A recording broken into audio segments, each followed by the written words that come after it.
Vad är ditt första minne av mig? Ja, mitt första minne av dig var när du kom in till station och vi ska prata om att vi, det är lite jobbigt faktiskt, inte lyckades lösa din sons mord. Någonstans så skämdes jag.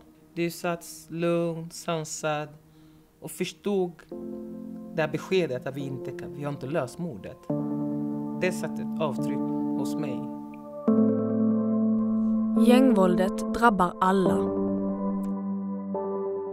Vi träffar Rissa Seido, en polis från Järva, och Liban Ouassame som förlorat sin son i våldet. De har 2 olika erfarenheter av samma problem. En polis och en pappa. Ja, vad hände din son, Liban? Vad hände?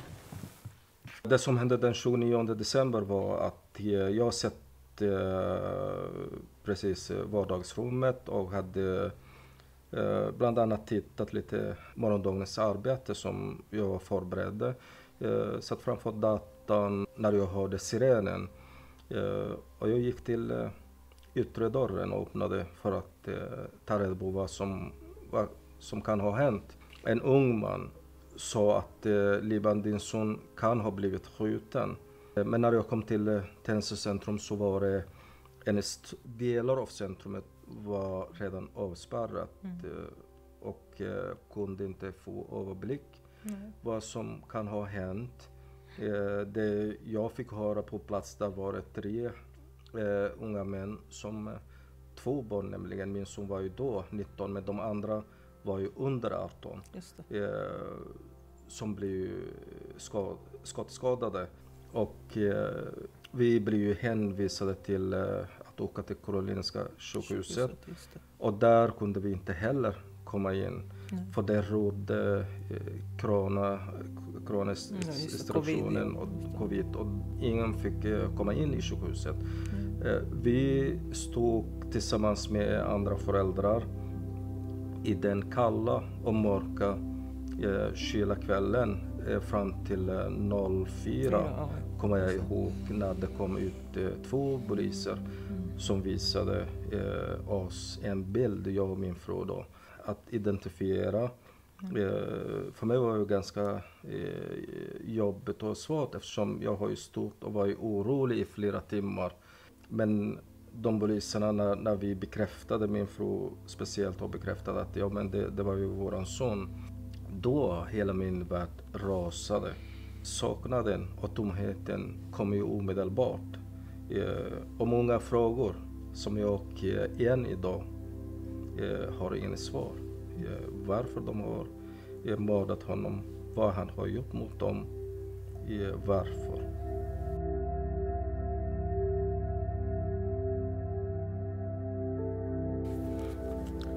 Hur påverkar våldet dig personligen och ditt arbete som polis?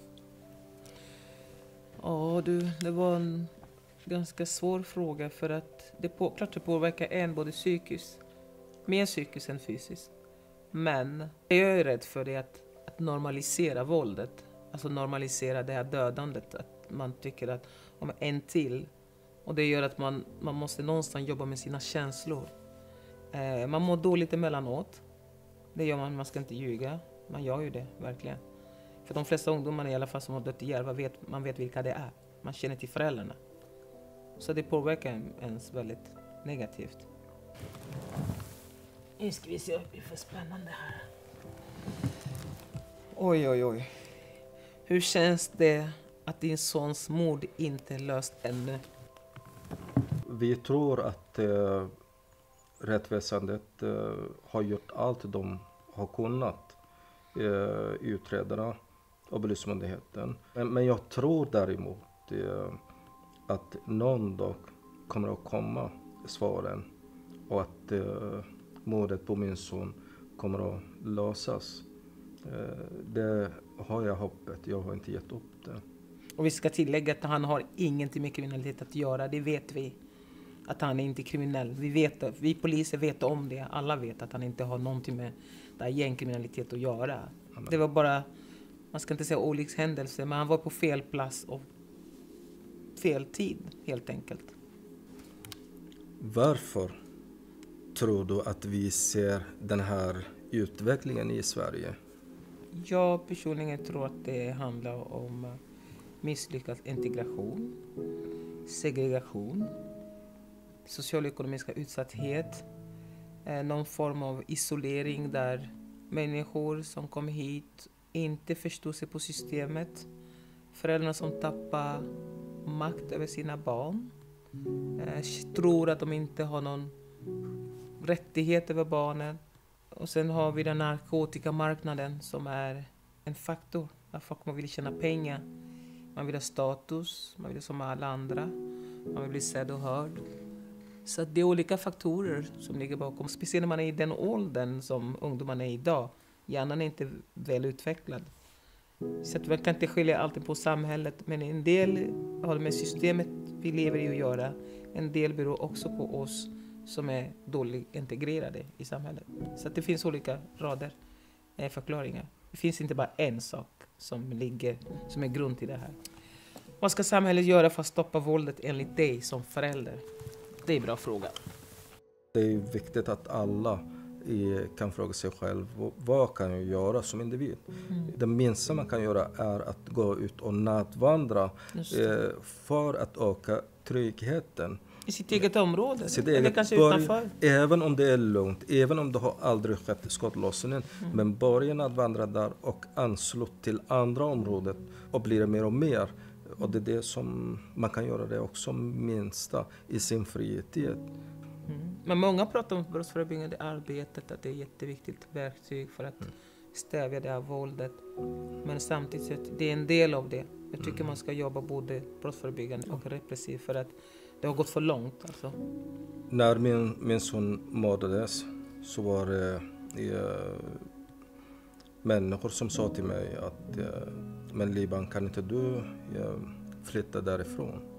Och mitt svar var ju bestämt att jag ska inte fly. Jag behöver inte fly från där jag bor. Utan man behöver ju verkligen stanna och göra sin insats. En del vill lämna, men det är fint att se att du vill stanna kvar för att kunna hjälpa.